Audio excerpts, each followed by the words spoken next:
প্রিয় দর্শক, এই মুহূর্তে বাংলাদেশ মেল 24 থেকে আপনাদের সঙ্গে যুক্ত আছি জাতীয় প্রেস ক্লাবের সামনে থেকে, এবং আমরা আপনাদেরকে দেখানোর চেষ্টা করছি যে জাতীয়করণের দাবিতে বাংলাদেশের এমপিওভুক্ত শিক্ষকদের যে তাদের বিভিন্ন দাবি দেওয়াগুলো রয়েছিল এবং তারা এই দাবির পরিপ্রেক্ষিতে এই দাবিগুলো বাস্তবায়নের লক্ষ্যে তারা কিন্তু বাংলাদেশের বিভিন্ন প্রান্ত থেকে আগত এমপিওভুক্ত শিক্ষকরা কিন্তু এই মুহূর্তে বাংলাদেশ যে জাতীয় প্রেস ক্লাব রয়েছে সেখানে হাজারো শিক্ষকরা অবস্থান করছে।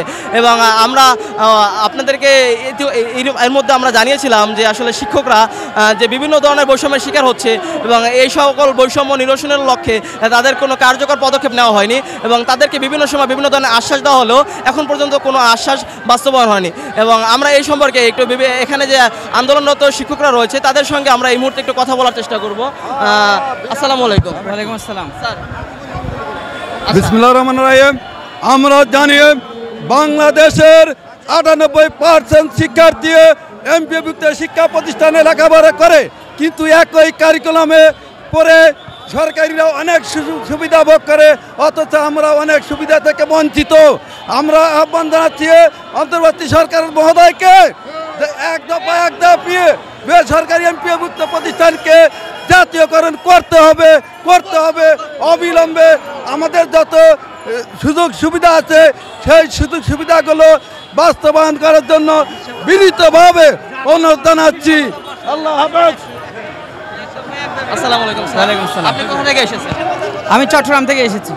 আচ্ছা, আপনি যদি আজকে আপনাদের যে কর্মসূচি রয়েছে এবং আপনাদের পরবর্তী পদক্ষেপগুলো কী হবে এ সম্পর্কে যদি আমাদের বাংলাদেশ মেল 24 একটু জানাতেন।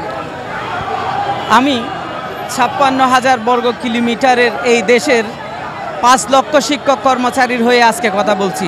এমন শিক্ষক কর্মচারীর হয়ে কথা বলছি যাদের মধ্যে কারো স্ত্রী মারা গিয়েছে বিনা চিকিৎসায়, কারণ সে অবসর পরবর্তী সুযোগগুলো পায়নি, পেনশন পায়নি। এমন কারো হয়ে কথা বলছি যে তার সন্তানদের ন্যূনতম চাহিদাও পূরণ করতে পারছে না।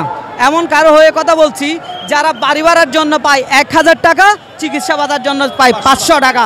আপনারা বলেন 1000 টাকা বাড়ি ভাড়ায় বাংলাদেশের কোন জায়গায় এক বাসা ভাড়া পাওয়া যায়? কোথায় 500 টাকায় চিকিৎসা পাওয়া যায়, চিকিৎসা করানো যায়? কোথাও যায় না।